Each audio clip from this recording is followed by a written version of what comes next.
We didn't order for your daughter, my mom said, sliding her an empty plate while my sister's kids ate $120, lobster, and cake. Dad laughed.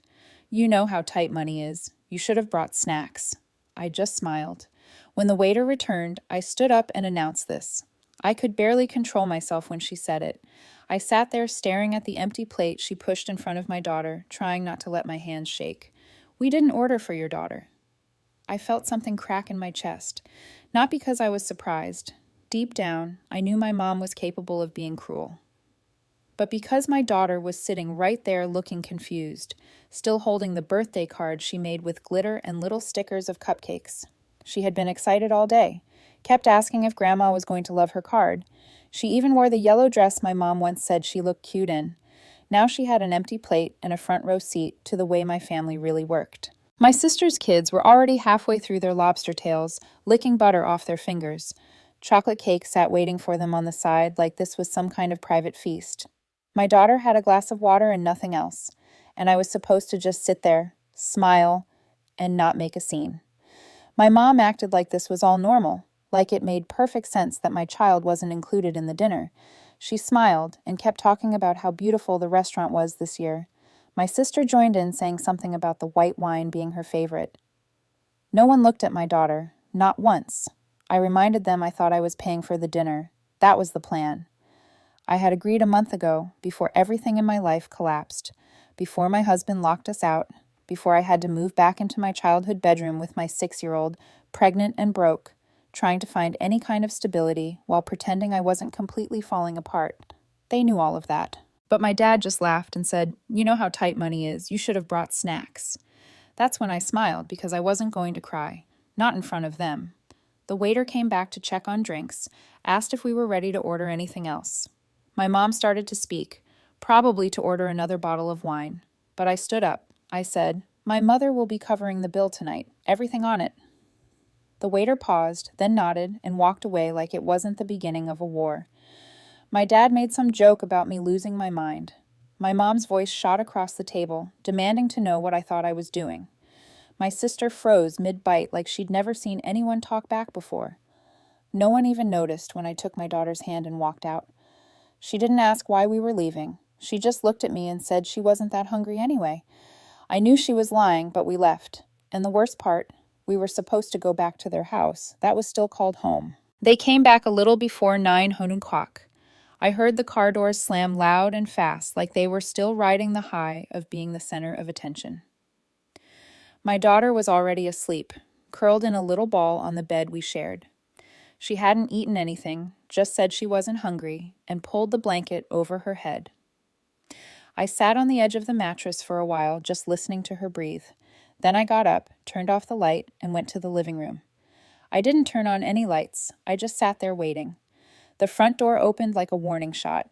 My mom came in first, already mid-sentence, talking loud like she wanted the neighbors to hear how outraged she was.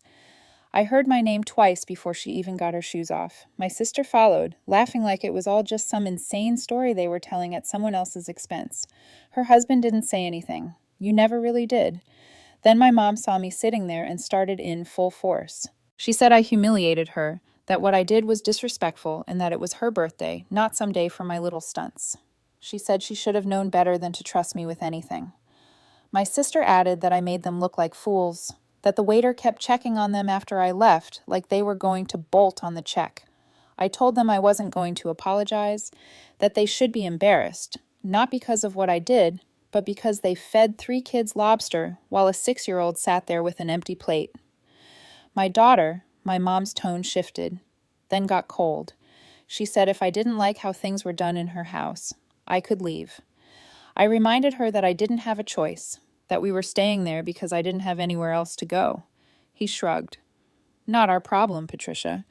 Then she turned and looked at my dad, said she needs to be out by tomorrow. He shook his head, said something about how this had gone too far, but my sister jumped in and backed our mom up, said her kids were starting to feel the stress and that maybe I should get some space to cool off. I laughed, not because it was funny, just because I had nothing left to say. I walked back to the room, packed a small bag quietly, and whispered to my daughter that we were going to Grandma Joe's house. She sat up right away and asked if we could bring her giraffe. That was all she wanted, just her giraffe. We left through the side door. I didn't call Grandma Jo until we were in the car. I didn't want her to hear me cry. She picked up on the second ring. I didn't have to explain much, just said we needed a place for the night. She told me to come over and that the guest bed was already made. She sounded calm, like she'd been expecting the call. When we got there, she was waiting at the door in silk pajamas, holding a glass of red wine and wearing those fuzzy slippers. She only breaks out when she's annoyed about something. She took one look at me. Then my daughter stepped aside and said, "All right, tell me everything." So I did. I told her everything from the dinner, the plate, the empty seat, the walkout, the fight at the house. She didn't say anything until I was done, just nodded once, then handed me a blanket and said to get some rest. I thought that would be the end of it, but it wasn't, not even close. I woke up before my daughter did.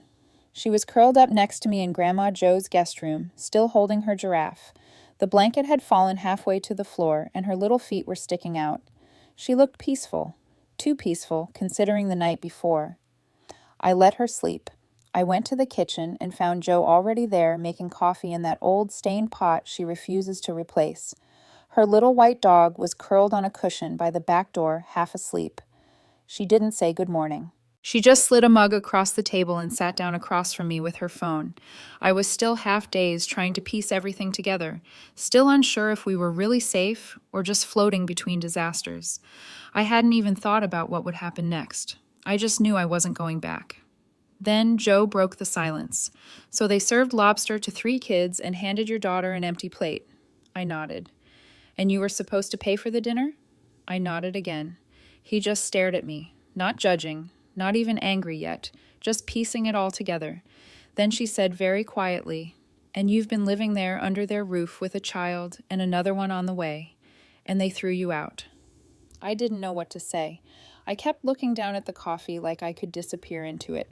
Jo leaned back in her chair and said, "You know what, Patricia? That's not going to fly with me."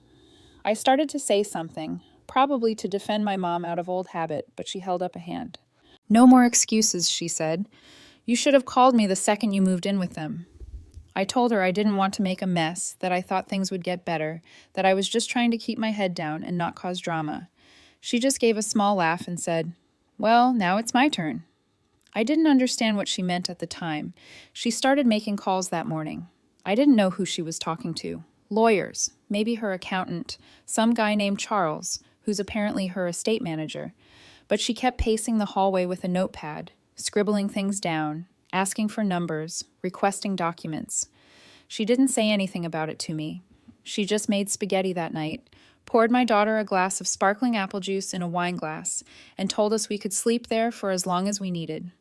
She even brought out one of her old silk robes and told me to wear it because she was officially tired of seeing me in that sad Target hoodie. I laughed for the first time in what felt like weeks. The next day, my mom called twice, then my sister. I didn't answer either. Jo did. I was sitting on the couch with my daughter watching cartoons when she picked up the phone in the hallway.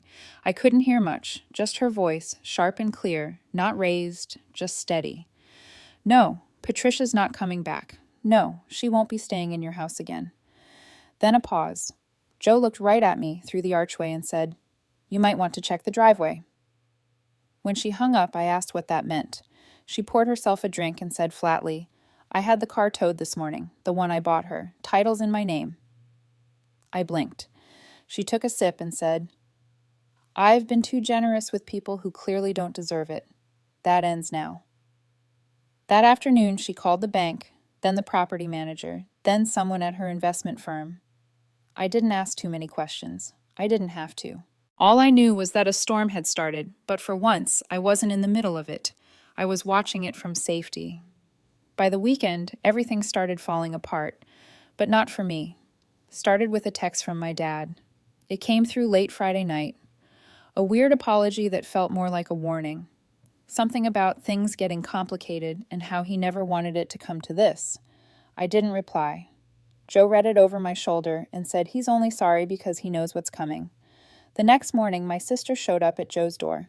I was in the kitchen making pancakes with my daughter when we heard the doorbell. Jo answered.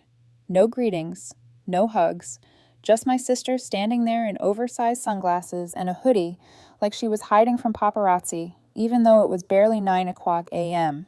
She asked to come in. Joe didn't budge. She said, "You've got 3 minutes. Use them wisely."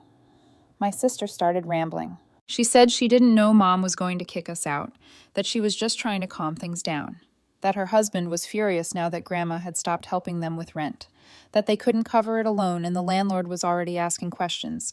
Then she said something I wasn't expecting. "You could fix this if you wanted to. Just tell Grandma you overreacted." I stepped into the hallway so she could see me. I didn't say anything. I just looked at her. She said, "Seriously, Patricia, you're pregnant. You're emotional. She'll believe you. Just say you misunderstood." Mom said she'd take you back if Joe cut her off. No, she won't. She won't take her back, and she won't lie to protect people who left a 6-year-old with an empty plate while their own kids licked frosting off a second dessert. Then she shut the door. 2 hours later, Joe got a call from her lawyer. She had officially pulled out of the mortgage deal she was paying on for my parents' house. Said she was done subsidizing people who thought basic decency was optional. But that wasn't the twist. The twist came on Sunday morning when Joe's neighbor, some guy named Phil, who's known her for years, knocked on the door with a stack of mail that had been delivered to the wrong address. Joe flipped through it casually, then paused. She held up one envelope and looked at me. It was addressed to my mom from a storage facility. Overdue notice, and it was for a second unit my mother had rented secretly. Joe raised an eyebrow. We opened it. Inside was a full list of contents. Most of it looked like standard junk. Furniture, old appliances, boxes of books. But there was one entry that caught her eye. Jewelry case, medium contents, assorted inherited pieces, estate items. Joe went completely still. Then she turned and walked to her office. 10 minutes later, she came back with a photograph. It was a velvet necklace box. Inside it was a gold locket with initials engraved in the back. Joe held it up. "That locket was supposed to go to me when your grandfather died. I just sat there. She never gave it to me. She told me it had been lost." Joe picked up the phone, not to call my mother, to call the police. I didn't expect it to go that far, but Joe did, because for her it was no longer just about dinner. It was about the years of lies that had finally stacked too high to ignore. When the police knocked, it was early, just after 8. My daughter was still in pajamas, watching cartoons with a bowl of dry cereal, her giraffe tucked under one arm. Joe opened the door like she'd been expecting them. No drama, no panic, just polite nods, a few signatures, and a conversation in low tones at the dining table while I stood there, still holding my coffee like I was waiting to wake up from a dream. They weren't there long, 15 minutes maybe. They left with a printed inventory of the storage unit and a copy of the Will Joe had pulled out from a binder labeled Family Nonsense. I remember watching her flip straight to the page with the locket and underline the section like she'd rehearsed it. By lunch, the storage facility had called. Joe answered on speaker. The manager said the unit was locked under police order and that several items inside appeared to match those listed in Joe's original inheritance, including a locket, a diamond tennis bracelet, 2 heirloom rings, and a crystal decanter that Joe thought had been donated years ago. I didn't speak. I just looked at Joe. She didn't look victorious. She looked tired. She hung up the phone, stood up, and said she was going to her room to lie down. That was all. Later that night, I checked my phone and saw 3 missed calls from my dad and 2 from my sister. No voicemails, just calls stacked on top of each other, like they were hoping I'd break down and answer eventually. I didn't. Then just after midnight, another call, this time from my dad. I answered, not because I wanted to hear what he had to say, but because I didn't want him showing up at Joe's door. He sounded worn down, like someone who hadn't slept in days. He said, "You need to talk to your grandmother. She's going too far." I asked him what that meant. He said the bank had frozen a joint account Joe had access to, that she'd pulled her name from the property title of the house he and my mom were living in, something I didn't even know she had a stake in. He said Mom was panicking, that she was threatening to sue Joe, to sue me, to drag everything into court. Then he said something I didn't expect. "Your mom told me the only reason she let you move in was because she thought Joe would keep sending money. She never wanted you there, Patricia. She was trying to look good in front of your grandmother." I sat on the floor after that call staring at the ceiling, wondering how many other things I believed were lies. That week, Joe handed me a check, $10,000. I told her no. She said I wasn't taking it as a favor. She said it was because I needed a clean slate and she wasn't going to sit back while everyone else buried me alive. I took half. That was all I could accept without feeling sick. We found a 2-bedroom apartment 3 towns over. Nothing fancy, but clean, safe, with sunlight in the mornings and a washer-dryer in the unit. Joe called the landlord, and suddenly the security deposit was no longer an issue. I didn't ask how. We moved in quietly on a Sunday morning. No big goodbye, just packed a few suitcases, my daughter's stuffed animals, and left Joe's house with a casserole dish she insisted we take. Even though I told her I had nothing to cook yet. A week after we settled in, I got a call from a woman named Meredith. She said she worked for Joe's estate attorney and that there had been some updates. She wanted to confirm my address. I asked what it was about. She paused, then said, "Joe updated her will. You've been named as the sole heir and executor. I thought I'd misheard." "I'm sorry," I said. "There must be a mistake." She read Joe's exact words. "Patricia is the only one in this family who never used me. She never asked for more than a place to land. She never stole from me, never manipulated me, never expected me to clean up after her mistakes. She is the one I trust." I sat there for a long time after that. I don't think it was about the money or the inheritance or even the revenge. I think it was the first time in years that someone really saw me, that someone chose me.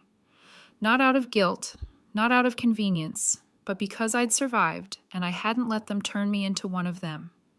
And now, for the first time, I could finally imagine a future, a real one.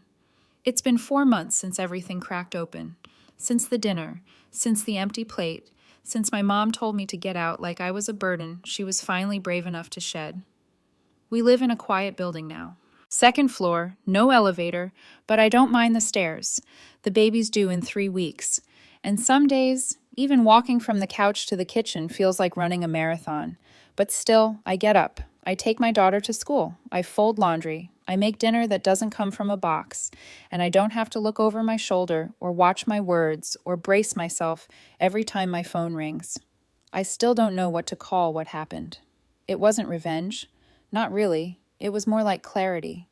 Everything that had been twisted and hidden for years finally got dragged into the light. And for once, I didn't turn away from it. My daughter is thriving. She's got glitter paint under her fingernails every day, and she's memorized the names of every dog in the building. She's got a best friend named Riley, who brings sidewalk chalk and tells me I'm the cool mom because I let them use the bathroom sink to wash their muddy shoes. There's always laughter here now, always crayons on the floor. Always some new drawing taped to the fridge with misspelled words and too many hearts. Joe still visits every Thursday. She knocks once and walks in like she owns the place, which, in her way, she kind of does. She brings groceries, new books for my daughter, sometimes an extra bag with random things she says she found at the market that I might need later.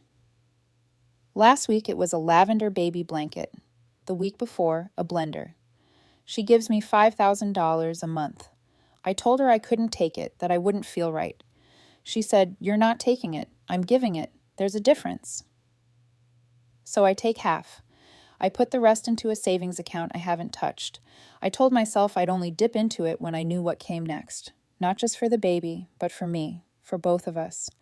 I haven't spoken to my mom since the night Joe made that call. My sister tried once, sent a text saying she hoped I was happy now that the family was falling apart. I never replied. I didn't have the energy or the interest, but I've heard things. The house is in pre-foreclosure. Quiet listing. Word got around in the neighborhood. One of Joe's friends mentioned seeing a "for sale" sign that disappeared after a day. My dad's car was repossessed 2 weeks ago. My sister's back with her in-laws, crowded into 2 bedrooms with 3 kids, no space, no help, and a husband who's now working nights. I don't celebrate it. I'm not keeping score, but I also don't feel sorry because none of this had to happen. All they had to do was act like family. Joe says the thing that shocked her the most wasn't what they did to me. It was how normal they made it seem, like serving my daughter an empty plate was just another Tuesday. I asked her once why she never got involved sooner, why she never asked questions. She looked at me and said, "Because you were always so quiet about it. And I thought if you weren't saying anything, maybe it wasn't that bad." Then she said something I'll never forget. "But I see now. You weren't quiet because it didn't hurt. You were quiet because you didn't think anyone would listen. Now I listen. Every time. When the baby comes, Joe's already said she's moving into the guest room for a few weeks. Says she's not going to miss the moment she becomes a great-grandmother. Says she wants to be the one to teach my daughter how to swaddle a baby. The locket is still in her bedroom. She keeps it on the windowsill in a velvet box next to a little framed photo of her and my grandfather. I walked in once and saw her holding it, just sitting in the morning sun, not saying anything. I told her she could give it to me any time. She smiled and said, "No, I'll give it to you when I see you wear your own name with pride." I think I understand that now, because for the first time, I'm not asking for space. I'm taking it. And for the first time, I'm not surviving someone else's chaos. I'm building something of my own, from the ground up, quietly, steadily. There are still moments when the past creeps back in, when my phone rings with an unknown number, or I see a car that looks like my dad's, and my stomach drops before I remember we're free now. My daughter sometimes asks if Grandma and Grandpa will visit. I tell her maybe someday, but only if they learn how to be kind. She nods like she understands more than she should. The baby kicks hard sometimes, like she's reminding me we're not done yet, that this story isn't over, that new beginnings can grow from the ashes of old ones. At night, I write lists of everything I want to teach both my girls. Things no one taught me. How to love without losing yourself. How to stand up even when your voice shakes. How to walk away when staying costs too much. How to know the difference between being strong and being numb. Joe says I'm stubborn like she was at my age. She tells me stories about how everyone doubted her when she started her business, how she signed her first lease on a building when people said she'd never last a year. They forget I'm still here, she laughs, and I'm not done yet either. Sometimes I wonder if this is what healing looks like. Just two women, generations apart, drinking coffee and letting the quiet mean peace instead of punishment. My daughter helps Joe in the garden on Thursdays. She wears oversized gloves and calls herself the flower boss. They argue over whether daisies or tulips are better, and Joe always lets her win. The laughter from the backyard drifts through the open window while I wash dishes, and for once, the sound doesn't make me tense. It makes me grateful.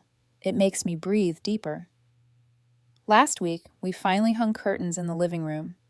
I used the money Joe insisted on giving me, even though I swore I wouldn't. She said, "It's not charity, it's investment." And the curtains are yellow, my daughter's favorite color, the same shade as the dress she wore that night at the restaurant. The one that used to remind me of humiliation now feels like sunlight pouring in. I think that's what time and love do. They take what was meant to break you and turn it into something that holds you instead. The first night we put them up, I couldn't stop staring at how soft the light looked across the floor. My daughter was coloring on the couch, humming to herself, her belly poking out of her pajamas. I thought about all the nights I sat in that old house trying to keep her quiet so we wouldn't be scolded for making too much noise. Now I tell her to laugh louder. I tell her this is her home, and she can fill it with all the noise she wants. Joe brought over baby clothes yesterday, tiny onesies and blankets that smell like lavender. She said she'd already stocked the freezer with meals for after I deliver. "No arguments," she warned. "You'll need to eat like a queen." I smiled because I finally understood what it feels like to be cared for without conditions, without being reminded of the cost. Sometimes, when I can't sleep, I think about that night at the restaurant, about the empty plate, the laughter, the look on my mother's face when I stood up. For years, I thought standing up meant defiance. Now I know it means freedom. I used to believe that family was something you owed no matter the pain. Now I know that real family doesn't require you to shrink. It doesn't hand a child an empty plate. It doesn't call cruelty tradition and expect you to applaud. The police case never went anywhere dramatic, just quiet paperwork, a few recoveries, a lot of silence.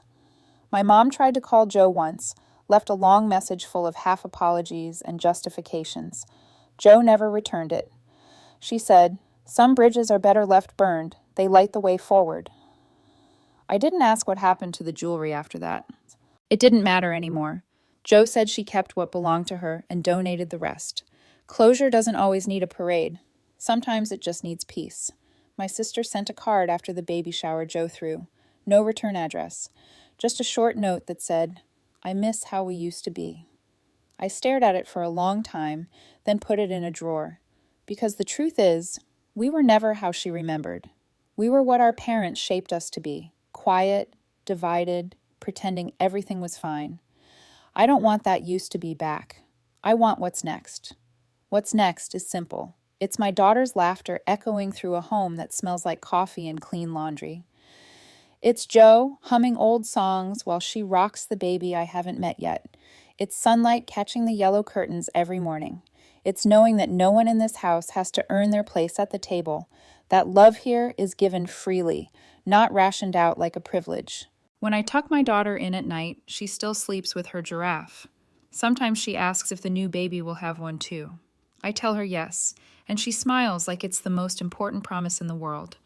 Maybe it is, because for her, love has never been something to beg for. For her, it's just there, warm, steady, enough. I used to think healing would feel like a finish line. Now I see it's a rhythm. Some days strong, some days soft, but always forward, always learning to hold myself the way I hold my children, gently, with patience. Jo says one day she'll give me the locket. I think when she does, I'll wear it not as a memory, but as proof that the cycle ended here. That this family, the one I chose to build, will never know the taste of shame disguised as love. Sometimes I catch my reflection and barely recognize myself, not because I look different, but because I finally look whole. The woman who once sat at a table full of lobster and silence doesn't exist anymore. The one standing here does. She's not perfect, but she's free. And freedom, I've learned, is worth every empty plate that led me here.